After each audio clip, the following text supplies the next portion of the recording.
Welcome to my channel. Hello મિત્રો, તમારું અમારી ચેનલમાં સ્વાગત છે. જો તમે આ ચેનલમાં નવા છો તો પ્લીઝ સબસ્ક્રાઈબ કરી દેજો, લાઈક કરી દેજો અને હા, બેલ આઇકન દબાવવાનું ના ભૂલતા, જેથી કરીને નવા વિડીયો આવતાની સાથે જ તમને નોટિફિકેશન મળી જાય. તો આજે આપણે વાત કરવી છે ભગવતી બહુચર માતાના પ્રાગટ્ય વિશે. બહુચર માતા બહુચરાજી કે બેચરમાં હિન્દુ દેવી છે, જેમની આરાધના ખાસ કરીને ગુજરાતીઓ કરતા હોય છે. ચૈત્ર સુદ પૂનમ પ્રાગટ્ય દિવસ. બહુચર માના પ્રાગટ્ય વિશે અનેક લોકકથાઓ મળે છે.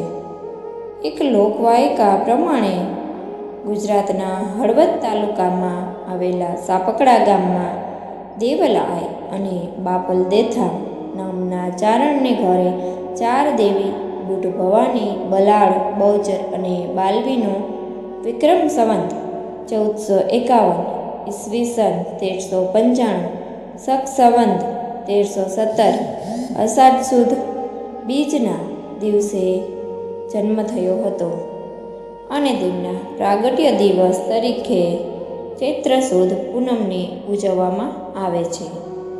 બહુચર માતાના કાફલા પર ધાડપાંડુનો હુમલો. એકવાર બહુચર માતાજી તેમની બહેન સાથે ભણજાર સાથે જતા હતા, ત્યારે બાપૈયા નામક ધાડપાડુએ તેમના કાફલા પર હુમલો કર્યો હતો. ચારણોની સામાન્ય પરંપરા પ્રમાણે જ્યારે કોઈ શક્તિશાળી શત્રુનો સામનો કરવાનો હોય ત્યારે અંતિમ પગલાં તરીકે તેઓ દુશ્મનને શરણે જવાને બદલે જાતે જ પોતાનો જીવ લઈ લે છે, જેને ત્રાંગુ કહેવાય છે. માતાજીએ સ્તન કાપી બાપૈયાને શાપિત કર્યો. ચારણનું લોહી છટાવવું તેને ઘોર પાપ માનવામાં આવે છે. અહીં પણ ધાડપાડુઓને શરણે થવાને બદલે બહુચર માતા અને તેમની બહેને ત્રાંગુ કર્યું અને પોતાના સ્તન જાતે જ વાઢી નાખ્યા. લોકવાયકા એમ કહે છે કે આ કારણથી ધાડપાંડુ બાપીયો શાપિત થયો અને નપુંસક એટલે કે નામર્દ બની ગયો હતો.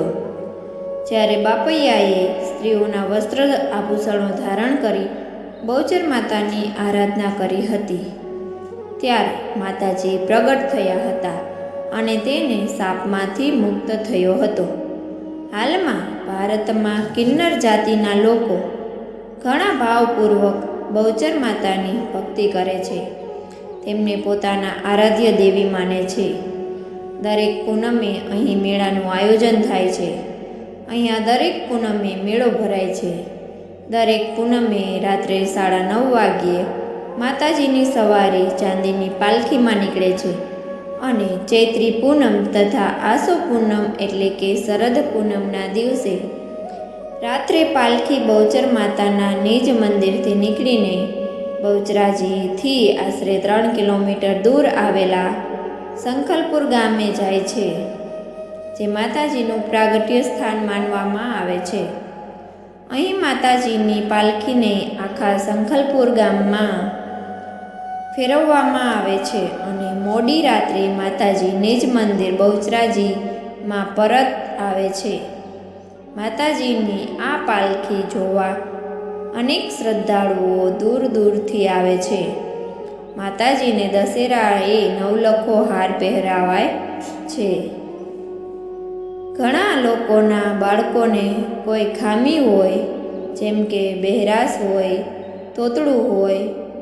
તોતડું બોલતું હોય વગેરે, તે પોતાના બાળકો ઝડપથી સારા થઈ જાય તે માટે માતાજીની માનતા માને છે અને તે માનતા પૂર્ણ થયા બાદ અહીંયા શરીરનું તે અંગ ચાંદીમાં બનાવીને માતાજીને ચડાવે છે.